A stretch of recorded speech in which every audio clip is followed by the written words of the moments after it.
Assalomu alaykum hurmatli obunachilar, bizani kuzatib borayotganlar. Bugungi obzorimizda reklama. Bu joy egalarining telefon raqamini yozib qo'yamiz. Bu joyga qiziqadiganlar to'g'ridan-to'g'ri uy egalariga alohida chiqishingiz mumkin. Ikkita yonma-yon kompaktli qurilgan uy. O'ng tarafdagisi sotilgan, chap tarafdagisi hozirgi paytda sotuvda. Demak, ko'cha tarafdan darvozagacha bo'lgan masofada ikkita mashina bemalol sig'sa bo'ladigan joy qoldirilgan va chap tarafimizda, o'ng tarafimizda zelyoniy zona uchun joylari ajratilgan. Yaxshi mahallada joylashgan, aniqroq manzili shtabga yaqin joyda qor yog'di mahallasi 75-maktab orientir. Kichikroq hovlisi ham bor va uy ichiga kirib kelamiz. Bu joyda uyga kirishimiz bilan xo'l qismi bo'lyapti. Demak, chap tarafimizda sanuzel. Bu joyda ko'rib turganingizdek xo'l bo'lyapti va xo'ldan o'tib oshxonaga kiriladi. Mana oshxonaning ko'rinishi va kichikroq orqa hovlisi ham bor. Patologlarning balandligi 3 metr 30 santimetrni tashkil qiladi. Birinchi qavatda joylashgan xonaning ko'rinishi va bu xonaning razmeri uzunasiga 5 metr va eniga 3 metrni tashkil etadi. Va orqa hovlining ko'rinishi. Demak, yorug'lik tushishiga, havo aylanishiga juda ham yaxshi vaqt qilingan. Bu joyda televizor o'rnatilgan joylari spokойный, och rangli tanlangan.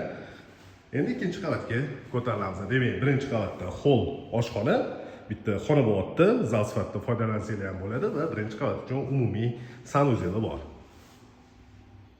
Ikkinchi qavatga ko'tarilganimizda o'ng tarafimizda ikkinchi qavat uchun umumiy sanuzel. Bu joyda bolalar uchun ajratilgan yotoqxona. Bolalar uchun ikkinchi yotoqxonaning ko'rinishi.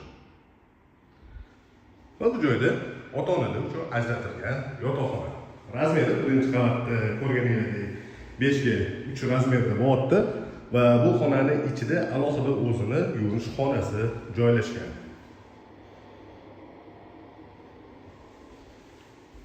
Endi imoratning eng tepa qismi mansardaga ko'tarilamiz.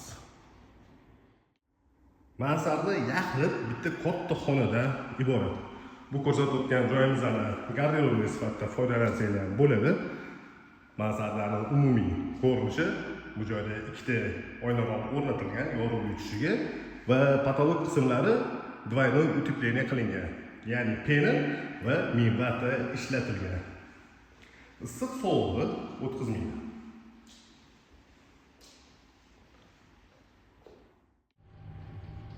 Imoratning podval qismiga tushib keldik. Mana shunaqa ko'rinishdagi podval qismi bo'lyapti. Podvalda ham oynaroq o'rnatilgan, undan tashqari vытяжкасы bor va bir chekkalik qilib kotelni joylashtirilgan va kotelnida mana alohida yana fortishka.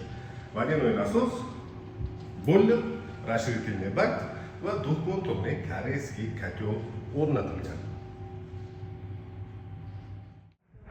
Bu ko'rsatgan o'yinimizda reklama asosida bo'ldi. Bu joy egalarining telefon raqamini yozib qo'yamiz. Bu joyga qiziqadiganlar ko'rsatilgan telefon raqamiga bemalol murojaat qilishingiz mumkin.